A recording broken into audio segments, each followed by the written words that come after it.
চুক্তিভিত্তিক চাকরি দেওয়া হয় সরকার যাকে পছন্দ করে, সকল চুক্তিভিত্তিক চাকরি বাতিল করে দেওয়া উচিত। দেশে তো একটা অস্বাভাবিক পরিস্থিতি হয়েছিল এবং একটা ছাত্র জনতার গণ অভ্যুত্থানের মধ্য দিয়ে সরকার প্রধান যখন দেশ ছেড়ে চলে গেলেন তখন একটা সরকার গঠিত হয়েছে, যেটা অন্তর্বর্তীকালীন সরকার। এই সরকারও তো সংবিধানে ছিল না, সুতরাং এই সরকারটা হচ্ছে জনগণের দাবির মুখে, জনগণের অভ্যুত্থানের মুখে তাদের একটা সরকার, এবং এই সরকারের সেই লেজিটিমেসি আছে যে তারা জনগণের সমর্থন পাচ্ছেন। সেই কারণে আমরা যা দেখছি একটা বড় ধরনের রদবদল ঘটতে চলছে, এবং কিছু রদবদল ঘটে সবসময়। এরকম রদবদল আমি দেখি নেই। আমার পাশে যিনি আছেন আমার চেয়ে সিনিয়র, কমপক্ষে আমার 15 বছর আগে চাকরিতে জয়েন করেছিলেন, তো তিনি আরও বলতে পারবেন তার সময় তারা দেখেছেন কিনা। এরকম রদবদল আমরা দেখি নেই, বাট এটা এমন একটা পরিস্থিতি যে এখন রদবদলটা বেশ জরুরি হয়ে পড়েছিল। ধরেন প্রশাসনের নীতি নির্ধারক পর্যায়ে যারা কাজ করছিলেন তাদের বিরুদ্ধে ব্যাপক দলবাজির বা দলীয়করণের অভিযোগ, ব্যাপক নগ্ন দলীয়করণ বলে কেউ কেউ বলে চরম দলীয়করণ, এবং যারা ওই লেভেলে কাজ করছেন, আমি নীতি নির্ধারক লেভেলে বলছি, কেন আপনি 14 লক্ষ গণকর্মচারীকে তো আপনি সবাই দলীয়করণ, সবাই দলবাজ এটা তো বলতে পারবেন না। বাট ম্যাটার করে নেতা পর্যায়ে রাজনৈতিক বিষয়গুলো, যেমন নেতৃত্ব পর্যায়ে ম্যাটার করে, দায় তাদেরকে নিতে হয়। এই পর্যায়ে আমি নীতি নির্ধারকদের কথা বলতে পারি, তাদের অনেকেই চরম দলবাজ হয়ে গেছিলেন এবং নগ্নভাবে দলবাজি করতেন। কোনো সময় তাদের আচার আচরণ রাজনৈতিক নেতা কর্মীর মতো আচার আচরণ, বক্তৃতা, বিবৃতি, আপনার বডি ল্যাঙ্গুয়েজ সকলের, সেটা বিচার বিভাগে হয়েছে, পুলিশে হয়েছে, আমাদের প্রশাসনে হয়েছে। সুতরাং একটা সরকারে এত বড় গণ অভ্যুত্থানের মধ্য দিয়ে যখন পরিবর্তিত হয় তখন এটা প্রত্যাশিত যে এই লেভেলে পরিবর্তনটা হবে। সেই পরিবর্তনটা কিভাবে হবে সেটা একটা বড় প্রশ্ন, এবং এখানে সোজা উত্তর, এটা বড় প্রশ্ন কিন্তু উত্তরটা খুবই সহজ।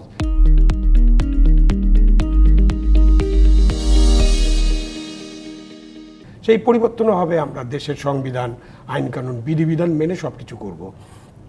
তো ধরেন আমি পরিবর্তন করতে চাই, তো আমি কাউকে 25 বছর মেয়াদে বের করে দেবো চাকরি থেকে, এইটা করাও উচিত হয়নি বা যৌক্তিক না। কেননা আমরা সবসময় বলেছি যে এই আইনটা, স্যার আরও বলবেন হয়তো, এই আইনটাই হলো একটা কালো আইন। কারণ আপনি আপনার ইচ্ছা খুশি মতো যাকে তাকে যখন তখন বিদায় করে দিতে পারেন। তো এই যে কালো আইন ছিল, আমরা তো এখন এই যে পরিবর্তনগুলো এসেছে তার পিছনে প্রধান কারণ যে গণতন্ত্র ছিল না, প্রধান কারণ আইনের শাসন ছিল না, প্রধান কারণ সুশাসন ছিল না, আইনের প্রয়োগ সবার জন্য সমান ছিল না। তাহলে আমাদের আইনের প্রয়োগটা সবার জন্য সমান করতে হবে এবং সুশাসন করতে হবে। তো সেই ক্ষেত্রে আপনি এদেরকে অব্যাহতি না দিয়ে আপনি নিউট্রাল করেন, এদেরকে যাদের নামে অভিযোগ আছে অভিযোগের ভিত্তিতে তদন্ত শুরু করেন এবং এদেরকে নিউট্রাল করেন। এখন ধরেন তাদেরকে নিউট্রাল করলে আপনি প্রশ্ন করতে পারেন নিউট্রাল জিনিসটা কি, তাদেরকে ওএসডি করা হয়, যেটা ওএসডি করার ব্যাপারেও আমাদের অনেক আলোচনা আছে। বাট এই মুহূর্তে এখন কিছু সময়ের জন্য আমরা এই ব্যবস্থাটা না করলাম, তারপর তাদেরকে আমরা তাদের যা অভিযোগ, তাদের যা কর্ম, সেই কর্মের ভিত্তিতে আমরা তদন্ত করে তাদের বিরুদ্ধে ব্যবস্থা নেব এবং সেখানে পরিবর্তন হবে। এই যে সৌরভ স্যার তো বললেনই, যে আমরা বলছি যে চুক্তিভিত্তিক নিয়োগ মানে চুক্তির চাকরি হচ্ছে তুষ্টির চাকরি, এবং চুক্তিভিত্তিক চাকরি যারা পান, এখানে আমরা একদম বলেই নিচ্ছি যে এই চুক্তিভিত্তিক চাকরি দেওয়া হয় সরকার যাকে পছন্দ করে। এখানে কোনো যোগ্যতা, মেধা, অন্য কোনো বিষয় নেই। তো আমরা তো কোটার বিরুদ্ধে আন্দোলনটা মেধার জন্য ছিল। সো চুক্তিভিত্তিক চাকরির যে 10% কোটা আছে এই যে রাষ্ট্রপতির কাছে, এটা তো বাতিল করে দেওয়া উচিত, সঙ্গে সঙ্গে সেদিন বাতিল করা উচিত ছিল, এবং সকল চুক্তিভিত্তিক চাকরি বাতিল করে দেওয়া উচিত। কেননা যে সরকার তাদের নিয়োজিত করেছে সেই সরকারের হয়ে তারা কাজ করবেন, এবং সরকারের মানে বাইরে সরকার কিছু বললে আইন কানুন না মেনেই তারা একটা কাজটা করবেন।